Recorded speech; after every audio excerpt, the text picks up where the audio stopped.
마가복음 1장 2절 선지자 이사야의 글에 보라 내가 내 사자를 내 앞에 보내노니 그가 내 길을 준비하리라. 구약은 예수님을 이 땅에 보내시겠다는 약속입니다.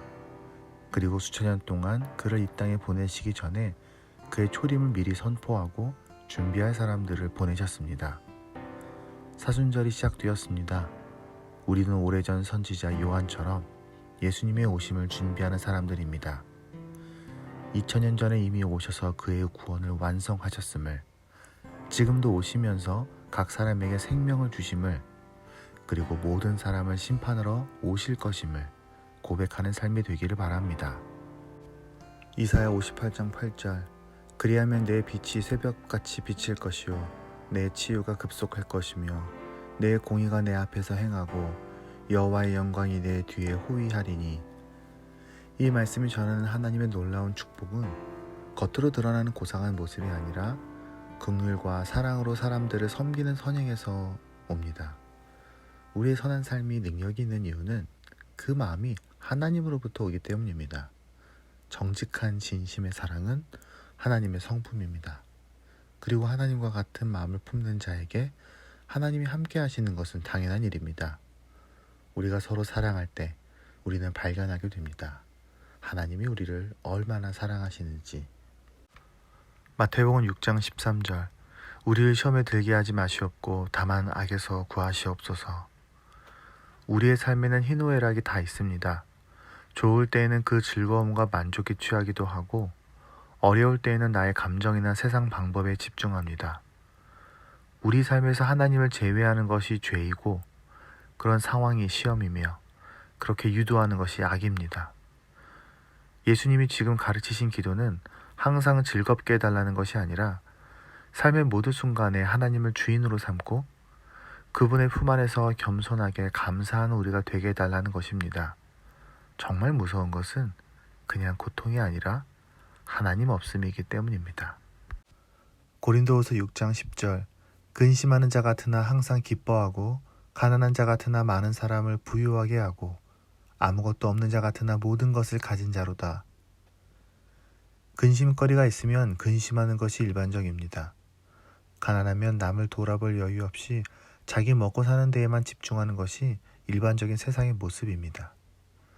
세상 속에 살지만 세상에 적응하면서 살지만 세상의 법과 규율을 지키며 살지만 세상과는 다른 가치와 기준과 소망을 따라 사는 자, 그것이 바로 하나님 나라의 백성입니다. 그들은 어떠한 상황에서도 소망을 잃지 않고 감사하며 남을 돌아보는 여유가 있는 사람들입니다. 바로 우리가 그리스도인입니다. 창세기 9장 16절 무지개가 구름 사이에 있으리니 내가 보고 나 하나님과 모든 육체를 가진 땅의 모든 생물 사이에 영원한 언약을 기억하리라. 여기서 무지개는 고통과 어려움이 지나간 후에 하나님이 보게 하시는 아름다운 장면입니다. 사실 생각해보면 항상 고난 후에 하나님은 우리에게 감사와 평안을 주셨습니다. 하지만 다시 새로운 어려움이 오면 과거의 무지개를 잊어버리고 마치 하나님이 나를 떠나는 것처럼 희망이 없을 것처럼 두려워합니다. 하지만 다시 기억합시다. 비온 뒤 하늘에 무지개가 나타나듯이 우리의 삶의 어려움 가운데 하나님의 돌보심이 그 후에는 반드시 감사가 남을 거라고 믿읍시다. 마가복음 1장 11절 하늘로부터 소리가 나기를 너는 내 사랑하는 아들이라 내가 너를 기뻐하노라 하시니라. 이 말씀은 하나님께서 공적 사역을 시작하신 예수님을 향해 선언하시는 메시지입니다. 이 구절은 시편에 다윗을 향한 축복과 동일합니다. 또한 오늘날 하나님의 백성을 향한 말씀이기도 합니다. 하나님은 우리에게 사랑을 베푸시고 우리는 하나님께 기쁨이 되는 관계. 우리의 삶은 여전히 어렵고 복잡하지만 당연히 우리에게는 부족한 점이 많지만 이 사랑과 기쁨의 관계는 절대로 끊어지지 않습니다. 하나님 안에서 우리의 삶은 오늘도 소중하며 아름답습니다.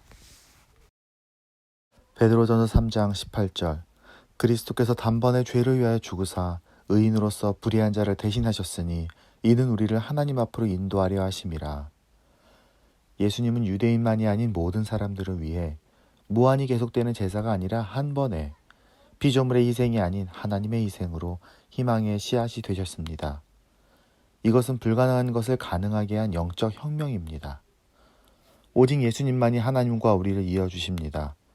이것은 쉽게 구원받는 방법을 알려주신 것이 아닙니다. 진심으로 예수 그리스도를 믿고 진심으로 하나님을 사랑하고 진심으로 성령님과 함께하는 삶은 편한 방법이 아닙니다. 다만 모든 사람이 하나님 앞에서 평등하게 서서 누구나 생명을 얻을 길을 열어주신 것입니다. 창세기 9장 16절 무지개가 구름 사이에 있으리니 내가 보고 나 하나님과 모든 육체를 가진 땅의 모든 생물 사이에 영원한 언약을 기억하리라. 여기서 무지개는 고통과 어려움이 지나간 후에 하나님이 보게 하시는 아름다운 장면입니다. 사실 생각해보면 항상 고난 후에 하나님은 우리에게 감사와 평안을 주셨습니다. 하지만 다시 새로운 어려움이 오면 과거의 무지개를 잊어버리고 마치 하나님이 나를 떠나는 것처럼 희망이 없을 것처럼 두려워합니다. 하지만 다시 기억합시다. 비온 뒤 하늘에 무지개가 나타나듯이 우리의 삶의 어려움 가운데 하나님의 돌보심이 그 후에는 반드시 감사가 남을 거라고 믿읍시다. 누가복음 4장 7절 8절 그러므로 내가 만일 내게 절하면 다 내 것이 되리라. 예수께서 대답하여 이르시되 기록된 바 주 너의 하나님께 경배하고 다만 그를 섬기라 하였느니라. 오래전 사탄은 아담을 시험했던 것처럼 예수님도 시험을 했습니다. 하나님이 아닌 것을 주인으로 삼으면 세상에 아름다운 것들을 주겠다는 거짓말을 합니다. 물론 예수님의 대답은 분명했습니다. 나의 주인은 하나님뿐이다. 지금도 사탄은 세상을 이용해서 우리에게 거짓말합니다. 방법이 어떻든 돈을 더 벌면, 목적이 어떻든 권력을 더 가지면, 기준이 어떻든 관심을 더 받으면 그게 우리를 가치 있게 만든다는 거짓말 앞에서 두 번 생각하지 않고 밟고 서는 우리가 되기를 기도합니다. 로마서 10장 10절 사람이 마음으로 믿어 의에 이르고 입으로 시인하여 구원에 이르느니라.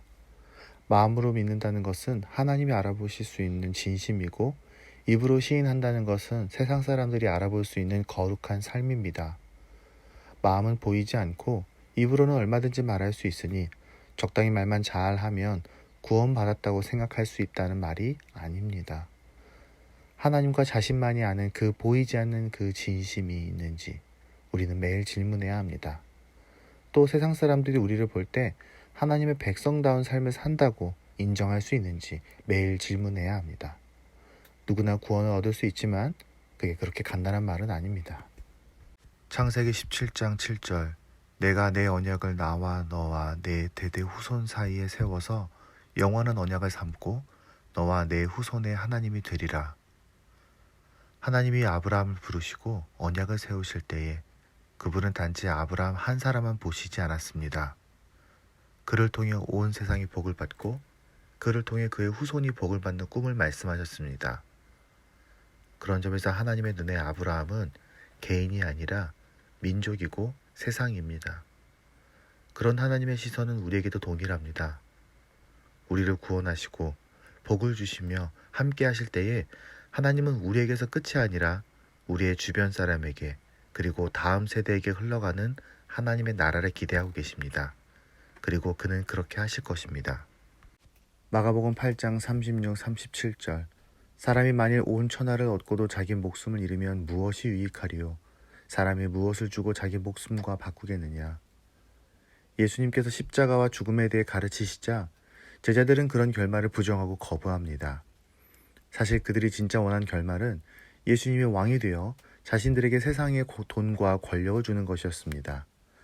하지만 예수님은 그런 제자들의 욕망보다 중요한 것은 생명이며 생명을 얻기 위해서는 포기해야 할 것이 있다고 하십니다.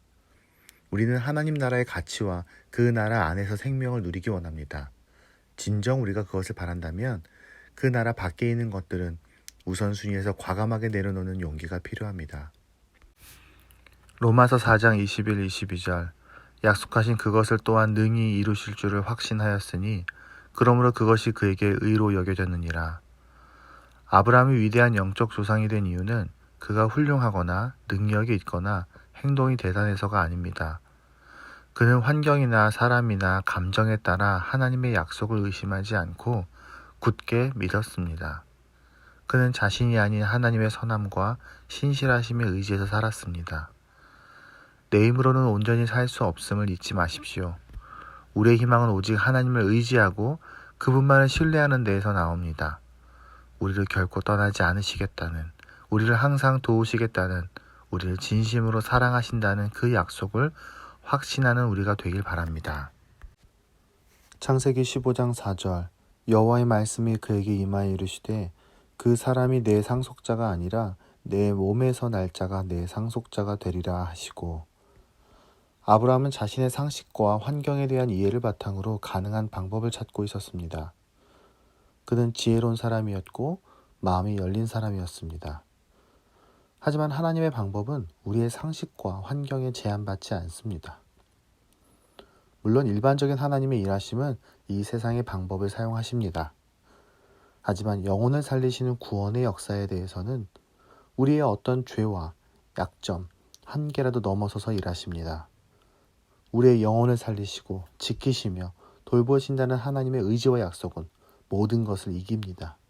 그 어떠한 것으로도 하나님을 막을 수는 없습니다. 누가복음 13장 33절 그러나 오늘도 내일도 그 다음 날도 나는 내 길을 가야 하겠다. 예언자가 예루살렘이 아닌 다른 곳에서는 죽을 수 없기 때문이다.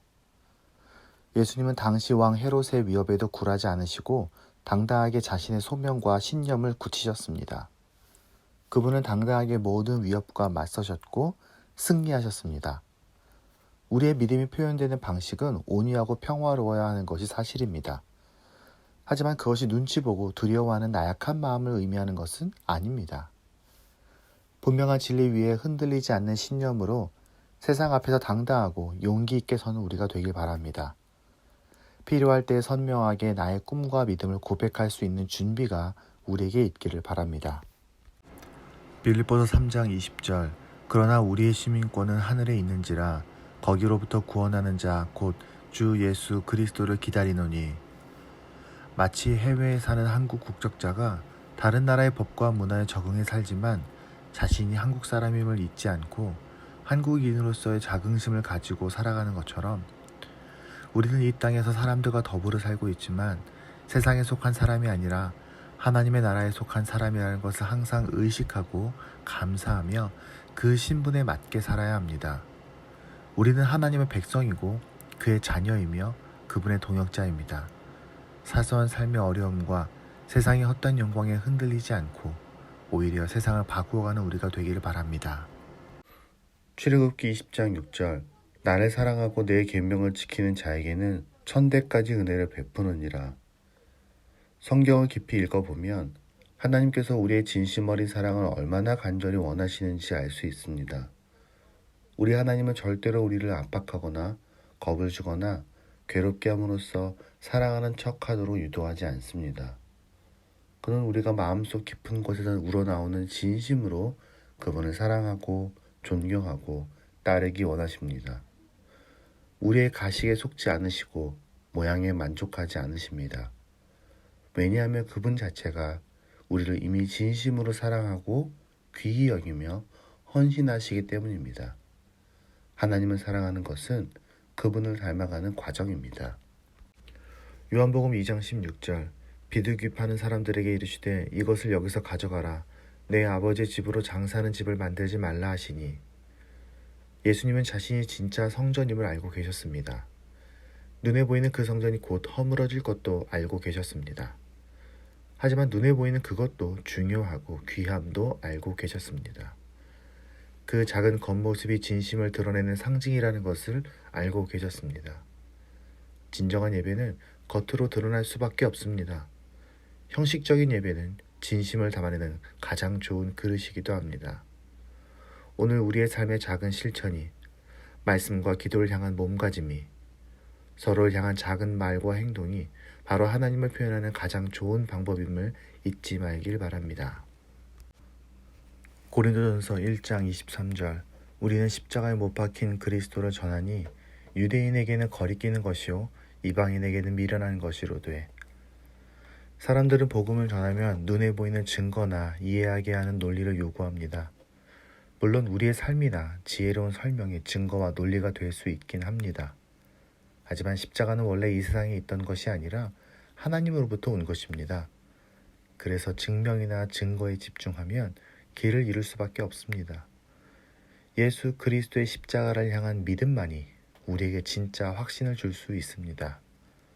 말씀과 기도를 통해 그 사랑과 희생, 헌신과 진심을 계속 생각하고 묵상할 때 진리를 지켜낼 수 있습니다.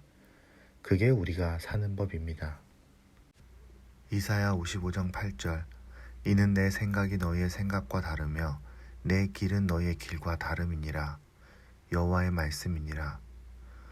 우리는 보통 어제까지 살던 방식으로 살아갑니다. 그리고 가끔 누군가의 조언이나 책이나 정보를 바탕으로 더 나은 방향을 찾기도 합니다. 하지만 사람의 삶에는 한계가 있고 각자에게 맞는 방법도 다 다르기 마련입니다. 하나님은 언제나 우리를 부르십니다. 우리의 삶을 향한 최고의 지혜는 세상이 아닌 오직 하나님으로부터 나옵니다. 그는 이 세상의 창조자일 뿐 아니라 우리를 사랑하시는 분이십니다. 우리가 하나님을 묵상하고 그분께 우리의 삶을 맡길 때 하나님은 언제나 우리에게 새롭고 선한 길을 보여주십니다. 누가복음 9장 29절 기도하실 때에 용모가 변화되고 그 옷이 휘어져 광채가 나더라. 예수님은 십자가를 지시기 전에 부활의 모습을 미리 보여주셨습니다. 그게 얼마나 놀랍고 영광스러운 모습인지 예수님은 그것을 생각하며 모든 고난을 지나가셨습니다. 그리고 그 부활은 우리에게도 주어졌습니다. 우리도 예수님을 믿음으로 영원한 삶을 시작했습니다. 지금은 부족하지만 언젠가 그런 부활의 모습으로 변화하게 될 것입니다. 그러므로 지나간 과거에 매일 이유도 없고 답답한 현실에 낙심할 필요도 없으며 세상에 끌려다니지 않아도 됩니다. 우리는 부활을 향해 나아가는 삶을 살고 있음을 잊지 맙시다. 민수기 21장 5절 백성이 하나님과 모세를 향하여 원망하되 어찌하여 우리를 애굽에서 인도해 내어 이 광야에서 죽게 하는가. 이곳에는 먹을 것도 없고 물도 없다. 우리 마음이 이 하찮은 음식을 싫어하노라 하매. 분명히 이스라엘은 이집트에서 혹독한 노예 생활을 하고 있었습니다. 하루도 살기 힘들어서 하나님께 부르짖었고 그래서 하나님은 그들을 새로운 땅으로 인도하셨습니다. 그 가는 길이 쉽진 않았지만 먹을 것과 입을 것을 주셨고 안전하게 지켜주셨습니다. 하지만 그들은 하나님이 없던 고통스러운 과거는 아름답게 기억하고 현재의 은혜는 감사하지 못하고 있습니다. 사탄은 언제나 우리에게 거짓말하고 우리를 착각하게 합니다. 말씀과 기도로 하나님과 소통할 때 우리는 바르게 감사하고 소망하며 나아갈 수 있습니다. 요한복음 3장 21절 진리를 따르는 자는 빛으로 오나니 이는 그 행위가 하나님 안에서 행한 것임을 나타내려 함이라 하시니라. 예수님은 이 땅에 진리이자 빛으로 오셨습니다. 그 진리를 따르는 사람들은 삶이 당당하고 숨김이 없으며 단순합니다. 다른 사람의 마음을 헤아리지만 이익을 계산하지 않습니다. 자랑하지만 자존감이 충분합니다. 나 자신의 소중함이 내가 아닌 나를 사랑하신 하나님 아버지께 있음을 믿기 때문입니다. 이 세상에 살지만 하나님의 나라를 누리고 있기 때문입니다. 하나님은 모든 사람들을 사랑하시고 귀히 여기심을 믿기 때문입니다. 그런 하나님의 성품을 따라 살기 때문에 자유한 마음을 가질 수 있습니다. 에베소서 2장 10절 우리는 그가 만드신 바라 그리스도 예수 안에서 선한 일을 위하여 지으심을 받은 자니 이 일은 하나님이 전에 예비하사 우리로 그 가운데서 행하게 하려 하심이니라. 이 세상은 자신의 탐욕과 야망을 따라 쟁취하기 위해 달려가거나 아무렇게 원하는 대로 살아가는 사람들로 가득 차 있습니다. 사탄은 우리가 그렇게 잘못된 혹은 방향 없이 살아가도록 우리를 이끕니다. 하지만 우리는 알고 있습니다. 우리를 지으신 분은 하나님이십니다. 그는 우리의 삶을 향한 선한 목적과 방법을 보여주십니다. 우리가 그 뜻을 따라 살 때 우리는 진정 평화와 기쁨 그리고 소망을 확실하게 붙잡을 수 있습니다. 그리고 건강한 힘을 얻게 됩니다. 나 자신뿐 아니라 세상을 선하고 아름답게 가꾸어가는 삶을 살게 됩니다. 여호수아 5장 12절 또 그 땅의 소산물을 먹은 다음 날에 만나가 그쳤으니 이스라엘 사람들이 다시는 만나를 얻지 못하였고 그 해에 가나안 땅의 소출을 먹었더라. 애굽을 떠나 40년이 흘러 거친 광야의 시간이 지나고 약속의 땅에 도착한 그들이 만난 첫 번째 변화는 만나의 끝이었습니다. 하나님의 품에 안긴 어린아기 같은 시간이 지나고 이제는 하나님과 함께 새로운 시대를 열어야 하는 어른이 된 것입니다. 우리도 스스로 마음의 말씀과 기도의 씨앗을 심고 하나님의 뜻을 따라 살아감으로 농사를 지어서 사랑과 생명과 소망의 열매를 먹고 나누는 우리가 되기를 바랍니다. 만나가 멈춰야 진정한 성장이 시작됩니다. 하나님과의 깊은 소통이 우리에게 힘과 지혜를 불어넣습니다.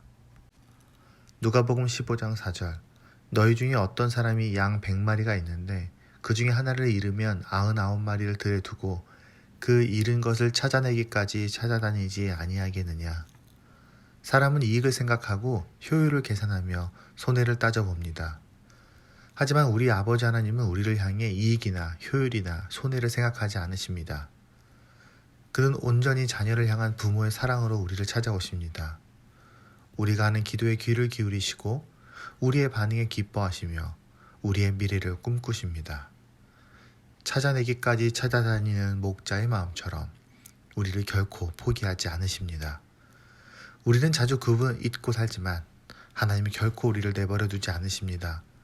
우리를 존중하시며 기다리십니다. 고린도후서 5장 17절 그런즉 누구든지 그리스도 안에 있으면 새로운 피조물이라 이전 것은 지나갔으니 보라 새 것이 되었도다. 예수님은 우리를 위해 죽으시고 다시 살아나신 것은 우리가 더 이상 과거에 매여 있지 않고 새로운 삶을 시작하게 하기 위함입니다. 하지만 사실 우리는 자주 우리의 지난 과거의 상처, 욕심, 습관, 판단을 무의식적으로 따라갈 때가 많습니다. 먼저는 미련을 갖지 말고 과거를 끊어내는 용기가 필요합니다. 용서하고 용납하며 포기해야 할 수도 있습니다. 그리고 하나님이 주시는 새 마음을 붙잡는 것이 필요합니다. 우리와 함께 하신 하나님이 우리에게 복을 주시며 돌보시며 선하게 인도해 주실 것을 굳게 믿읍시다.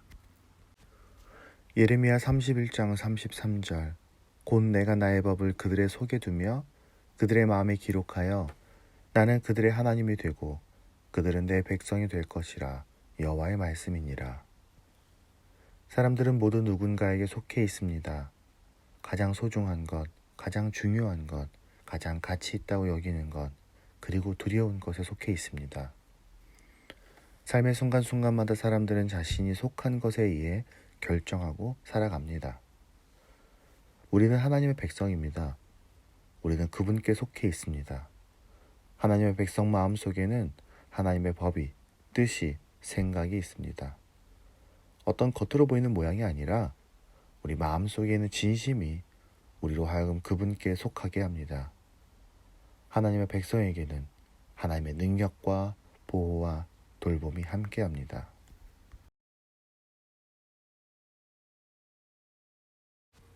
히브리서 5장 7절 그는 육체에 계실 때에 자기를 죽음에서 능히 구원하실 이에게 심한 통곡과 눈물로 간구와 소원을 올렸고 그의 경건하심으로 말미암아 들으심을 얻었느니라.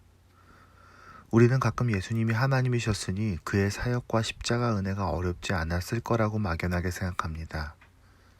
하지만 성경 속의 예수님은 철저하게 사람의 모습으로 사람의 편에 서서 사람의 언어와 낮음 가운데 우리를 사랑하셨고 하나님께 간구하셨으며 고난을 향해 걸어가셨습니다.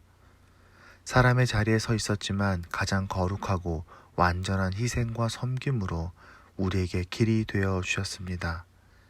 그가 걸어가셨으니 우리도 걸을 수 있습니다. 그 그림자라도 따라간다면 분명 승리하는 삶을 살게 될 것입니다. 이사야 43장 21절 이 백성은 내가 나를 위하여 지었나니 나를 찬송하게 하려 함이니라. 우리의 존재 목적은 하나님을 예배하는 것입니다. 그것은 교회에서 함께 드리는 예배뿐 아니라 우리가 살아가는 모든 순간에 하나님을 의식하고 하나님의 뜻과 성품을 따르는 삶의 태도를 말하기도 합니다. 우리가 말씀과 기도를 통해 지속적으로 우리를 만드신 하나님의 생각을 의식할 때 우리는 가장 건강하고 힘찬 삶을 살아갈 수 있습니다. 그렇게 우리가 하나님의 나라 안에 머물 때 우리는 우리의 기도가 응답됨을 확신할 수 있고 하나님의 보호와 복을 기대할 수 있습니다. 모든 기쁨과 평안은 거기서 옵니다. 요한복음 12장 3절 마리아는 지극히 비싼 향유 곧 순전한 나드 한 근을 가져다가 예수의 발에 붓고 자기 머리털로 그의 발을 닦으니 향유 냄새가 집에 가득하더라. 마리아는 예수님을 향한 감사와 존경의 마음을 담아 자신이 가진 모든 것을 주님의 발 앞에 내어드렸습니다. 그녀의 그 정성스러운 예배는 예수님의 십자가를 향한 여정에 힘찬 응원이 되었습니다. 그 모습에 예수님은 정말 고마워하셨습니다. 주님이 도와주기만을 바랄 때가 많은 우리의 모습을 자주 봅니다. 그래서 주님을 기쁘시게 하기 위한 일에는 무엇이 있을지 생각해 봅니다. 내가 무엇을 할 때 예수님께 힘찬 응원이 될지 생각해보는 오늘이 되길 바랍니다. 빌립보서 3장 14절 표대를 향하여 그리스도 예수 안에서 하나님이 위에서 부르신 부름의 상을 위하여 달려가노라. 열정적으로 무언가를 향해 달려가는 것은 멋진 모습입니다. 세상 사람들은 자신의 성취나 돈이나 이익을 위해 최선을 다합니다. 인생의 전부라고 믿는 그것을 향해 달립니다. 그렇다면 당신에게 예수님은 어떻습니까? 그분은 당신의 전부입니까? 인생은 전체를 걸고 달려갈 만한 존재입니까? 우리는 마지막 날에 결국 그분을 만나게 됩니다. 그리고 그분을 향해 달려왔던 그 열정만 남게 될 것입니다. 그러기에 우리는 얼마나 그분을 묵상합니까? 얼마나 그분께 의지합니까? 나에게 그분은 어떤 존재입니까? 그것이 가장 중요한 질문입니다. 마태복음 26장 28절 이것은 죄사함을 얻게 하려고 많은 사람을 위하여 흘리는 바 나의 피 곧 언약의 피니라. 예수님은 죄 가운데 있는 우리들과의 약속을 확실히 하시기 위해 자신의 피를 흘리셨습니다. 우리에게 약속이란 그저 계획하고 시도하는 불완전한 것이라면 하나님에게 언약은 그의 목숨을 걸고 지키는 완전한 것입니다. 그것은 우리를 살리겠다는, 우리를 끝까지 지키겠다는, 우리를 절대로 포기할 수 없다는 그분의 다짐이고 목숨을 걸고 피를 흘리기까지 모든 진심을 담아낸 사랑입니다. 우리는 그 사랑을 받고 여기까지 왔습니다. 그 사랑이 우리와 함께 있습니다. 그 사랑이 우리를 끝까지 인도할 것입니다. 마가복음 14장 33절 베드로와 야고보와 요한을 데리고 가실새 심히 놀라시며 슬퍼하사. 예수님은 하나님이셨지만 십자가의 고통과 순환은 오롯이 인간으로서 직면하셔야 했습니다. 온전한 인간으로 그 죽음을 감당하는 것이 바로 우리 인간들의 죄를 짊어질 수 있는 방법이었기 때문입니다. 예수님은 십자가 앞에서 고통스러워하셨고 절망과 슬픔을 겪으셨습니다. 그리고 제자들이 함께 기도하면서 힘을 더해주기를 바라셨습니다. 그분의 외로움과 슬픔을 생각합니다. 나를 사랑하셔서 기꺼이 그 고통을 품으셨던 그 마음을 다시 생각합니다. 그 사랑을 묵상하고 또 나누는 것이 우리가 매일 할 일입니다. 마가복음 14장 72절 닭이 곧 두 번째 울더라. 이에 베드로가 예수께서 자기에게 하신 말씀 곧 닭이 두 번 울기 전에 내가 나를 3번 부인하리라 하심이 기억되어 그 일을 생각하고 울었더라. 예수님은 베드로가 자신을 3번 모른다고 할 것을 알고 계셨습니다. 실제로 그가 그렇게 부인하는 동안 그는 십자가를 지고 가셨습니다. 예수님의 고난은 바로 그 죄, 예수님을 모른다고 말하는 것을 위한 것입니다. 우리는 살면서 이때의 베드로처럼 생각, 말, 결정, 행동으로 예수님과의 관계를 부정하곤 합니다. 주님을 모르는 사람처럼. 십자가는 그런 우리에게 이기적인 이익을 위해 살지 말고 하나님께서 나를 만드신 원래의 모습대로 사랑하며 감사하며 정직하고 겸손하게 살도록 격려합니다. 그것이 예수님을 아는 삶입니다. 마가복음 15장 15절. 빌라도가 무리에게 만족을 주고자 하여 바라바는 놓아주고 예수는 채찍질하고 십자가에 못 박히게 넘겨주니라. 빌라도는 예수님에게서 잘못을 찾지 못했지만 사람들의 요구를 따라 예수님에게 사형을 선고했습니다. 그는 정의와 양심을 포기하고 인기와 편안을 선택했습니다. 물론 예수님의 죽음은 정해진 것이었지만 빌라도는 스스로 그 길에 합류한 것입니다. 우리는 가끔 이익과 옳음 사이에서 갈등합니다. 주님은 항상 옳음을 향해 걸어가고 계십니다. 우리가 믿음으로 그분의 뒤를 따라갈 때 우리는 그의 부활과 승리를 만나게 될 것입니다. 선하고 옳은 길을 향해 가는 마음을 그분은 결코 헛되이 하지 않으실 것입니다. 마가복음 15장 43절. 아리마대 사람 요셉이 와서 당돌이 빌라도에게 들어가 예수의 시체를 달라 하니 이 사람은 존경받는 공회원이요 하나님의 나라를 기다리는 자라. 아리마대 요셉은 용기 있게 자신의 무덤에 예수님의 시신을 보관합니다. 자신의 시신이 누워야 할 자리에 예수님을 눕힌 것입니다.